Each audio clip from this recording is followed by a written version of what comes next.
आज अक्षता पॅकिंग आहे अयोध्येमध्ये. श्री प्रभू रामचंद्रांच्या मूर्ती बसणार आहेत त्याच निमित्त.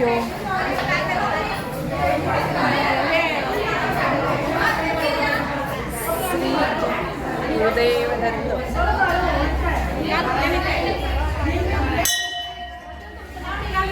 वा वा वा वा, छान छान छान. अरे वा, कलश भरताय. आले आले. थोडं भरा, थोडं मी नंतर चालूच आहे. हां बसा. थोडं भरा, थोडं मी भरते.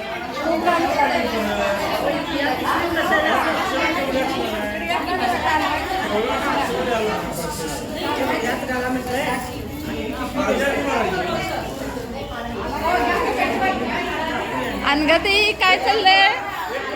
गुरुपर पाठवू गेलं कुणाचं आहे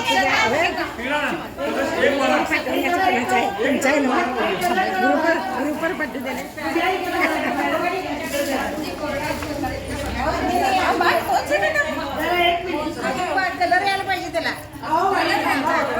सर्व कलश अयोध्येहून आलेले आहेत आणि आपल्या गावातील प्रत्येक मंदिरामध्ये हे कलश द्यायचे आहेत. बरोबर आहे ना? प्रत्येक गावामध्ये द्यायचे आहेत.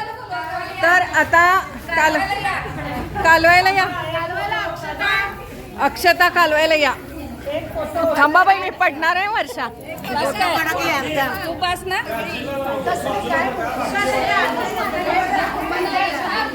जाऊ बिरा.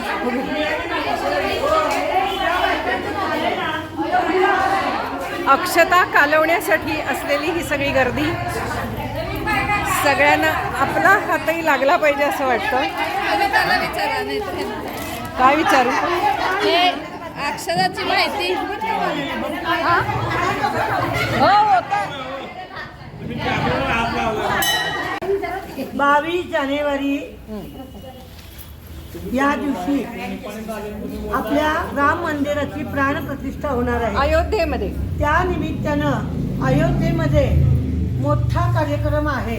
7,000 लोकांना, साधू संत, काही राजकीय लोक, अशा लोकांना त्या ठिकाणी निमंत्रित केलेलं आहे. आपले पंतप्रधान मोदीजी पण त्या ठिकाणी उपस्थित असणार आहेत. या सर्वांच्या उपस्थितीमध्ये रामललाचा मोठा कार्यक्रम त्या ठिकाणी होणार आहे. त्यानिमित्त आपण आता 22 डिसेंबर शुक्रवार रोजी 4 वाजता शाहू पुतळा ते गांधी पुतळा या मार्गावर मोठी आपली मंगल कलश यात्रा मिरवणूक निघणार आहे. त्यासाठी या मिरवणुकीमध्ये आपण छानपैकी सुंदर साड्या वगैरे नेसून त्यामध्ये सामील व्हा आणि तुमचं योगदान द्या. आणि त्यानंतर 1 जानेवारी ते 15 जानेवारी अक्षरा वाटप करायचं आहे. पहिल्या अक्षता अयोध्येहून आलेल्या आहेत, त्या आपण यात मिक्स केलेल्या आहेत आणि आपण सगळ्या अक्षता या एक करून घेतलेल्या आहेत. तर 22 डिसेंबरला मिरवणुकीचा शेवट गांधी पुतळ्याजवळ होणार आहे. तर आम्ही सगळ्यांनी जेवढ्या मिटिंगला उपस्थित आपल्या महिला होत्या त्यांनी सांगितलेलं आहे, आपल्या गजरे दत्त मंदिर या ठिकाणी येणाऱ्या सगळ्या महिला मातृशक्ती यांच्या मार्फत आपण शेवट गोड करणार आहोत. म्हणजे आपण प्रसाद वाटपाचं काम करणार आहोत. त्यासाठी सर्व महिलांना आम्ही आवाहन केलेलं आहे की तुम्ही तुमच्या इच्छेप्रमाणे 1 किलो, 2 किलो, 5 किलो या प्रमाणात तुम्हाला जे काय द्यायचं आहे ती गोडी बुंदी आणि छोट्या लॉकच्या पिशव्यामध्ये ती आणून तुम्ही 1 किलो समजा आणली, 5 किलो आणली तर ती तुम्ही त्या लॉकच्या पिशव्यामध्ये घालून पिशव्या पॅक करायच्या आणि इथं तुम्ही देवळात कविताकडं, माझ्याकडं इथं कोण उपस्थित असतील त्यांना आमच्याकडे द्या. हे 21 तारखेला संध्याकाळपर्यंत द्या.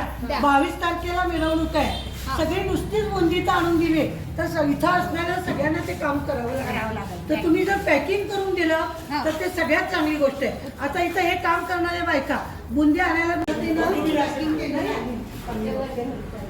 4 किलोचं साधारण माझं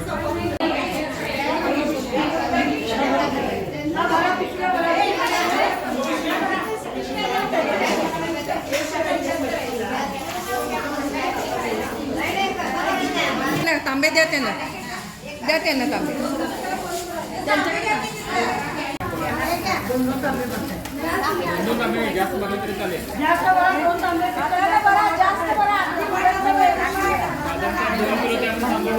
या अक्षता कुणाला नेऊन द्यायच्यात? प्रत्येकाच्या घरी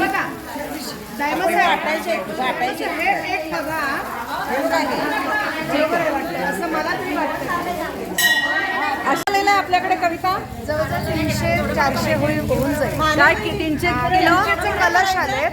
300 कलश आलेत आणि पॅकिंग पिशव्या जवळजवळ 150 ते 200 पॅकिंग पिशव्या. म्हणजे आपल्याकडे 300 कलश आले, पॅकिंग आले 150 ते 200 आणि तांदूळ 300 किलो. 300 किलो तांदूळ आहे. मग साधारणतः 1-1 किलो तांदूळ म्हणजे 300 घरात आपण हे पोचवणार आहे आणि त्यांनी आपल्या आसपास आसपासच्या याला त्या पिशवीतल्या अक्षता सगळ्यांना वाटायच्या. अच्छा ह्या अक्षता आपल्याला अयोध्येहून आलेल्या आहेत. अयोध्येहून कलश आलेला आहे. एक कलश सगळे कलश आणि अक्षता आपल्याला तिकडून आलेले आहेत. ओके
रामाय रामभद्राय रामचंद्र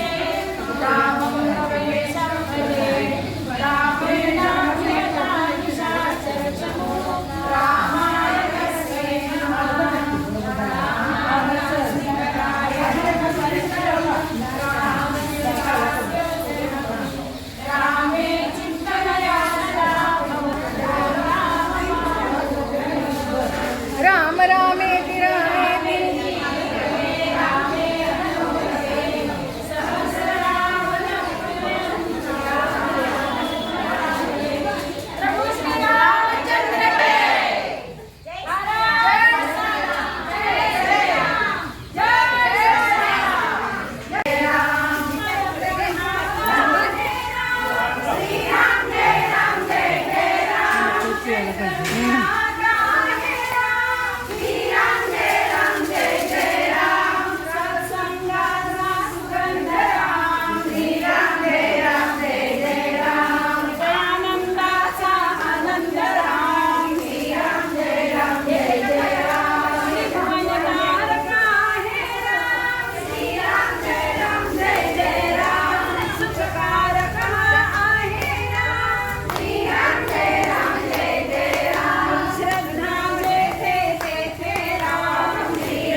सगळ्यांचे हात लागू देत. वा वा वा वा वा. अरे तुम्ही आहे होय. वा वा वा. आता हे तूप, हो हो तूप घालताना तूप हळद. ओके बसा. सुमन